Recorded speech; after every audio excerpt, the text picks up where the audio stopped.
Well, I hope it's not one last celebration.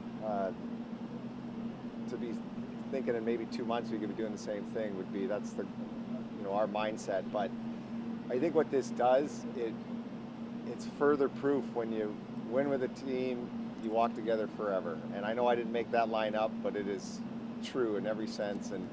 And to be able to see some of our former players that were able to make the trip and how it's kind of unified our organization, how happy it makes everybody feel. That's what I'm going to remember about this. But I don't want to sit here and think this is like a last celebration for us. I think we've got many more to come. Was the tour like, was it going the Oval Office afterwards? It's surreal. Like, it's hard to explain.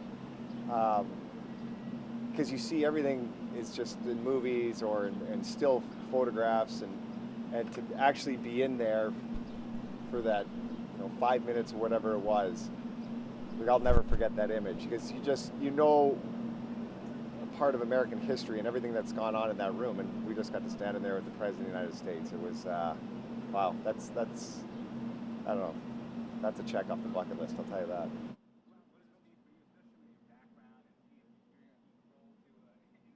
Yeah, well, and he went to, I think he said he went to law school at Syracuse, if I remember that correctly. And it's one of these situations too.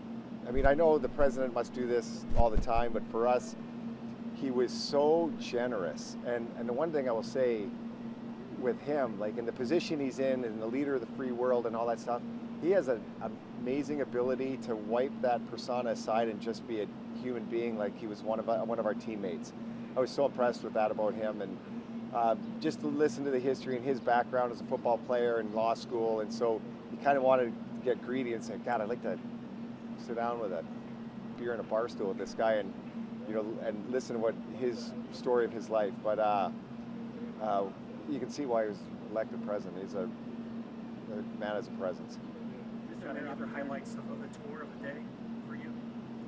Well, it's just, there's so many. Like, I just going through the West Wing and the Oval Office, being in the Blue Room, meeting all the Secret Service agents, all the people that are from Tampa that work here that are so thrilled, and it's just, I understand, like, so many different people come through the White House or have that opportunity, but I think there's something about a sports team that when they walk through here, kind of lifts everybody up, and you can see that today.